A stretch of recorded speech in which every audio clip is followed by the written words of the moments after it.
One way of thinking about what the ego is that it is inner conflict. So many things go on in our lives without us really paying much attention to them.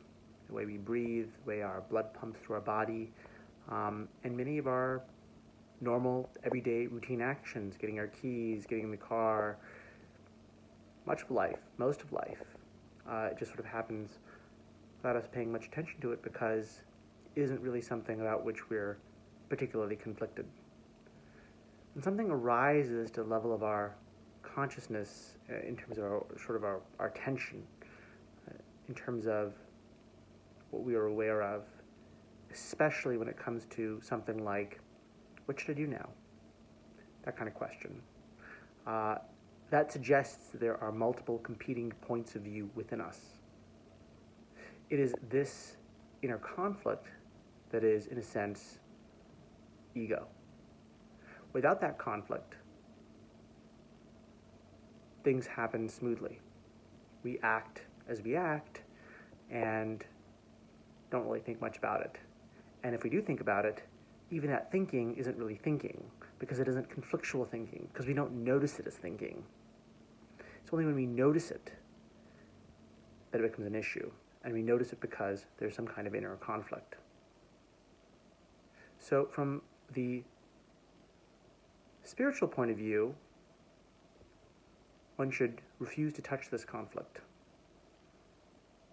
because the idea that one is there as the arbiter of these conflicts is itself mistaken. There's no such arbiter. And the idea that there is an arbiter is itself the cause of suffering, right? That's, again, the ego. The idea of there being a judge who can resolve these conflicts will itself be part of the conflict, because in which way to go?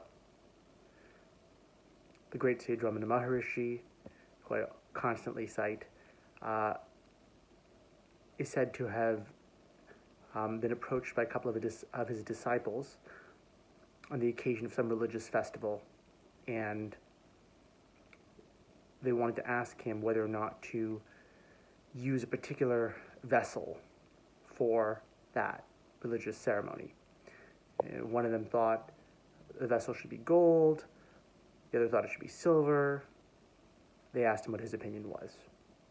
And he said, well, look, as long as you two agree, I'm okay with whatever decision.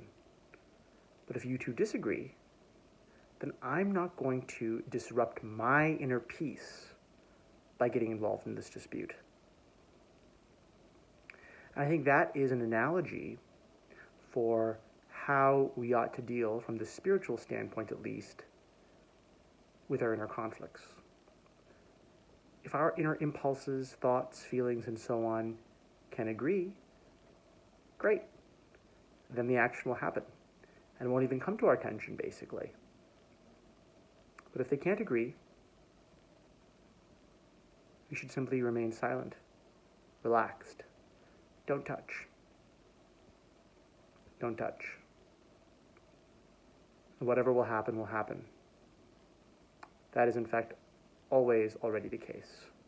We simply not buying into the illusion that we stand outside the process and the situation in the role of judge and decider. And by engaging this kind of not touching,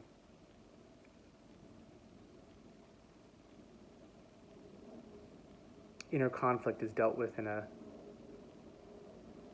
spiritual way.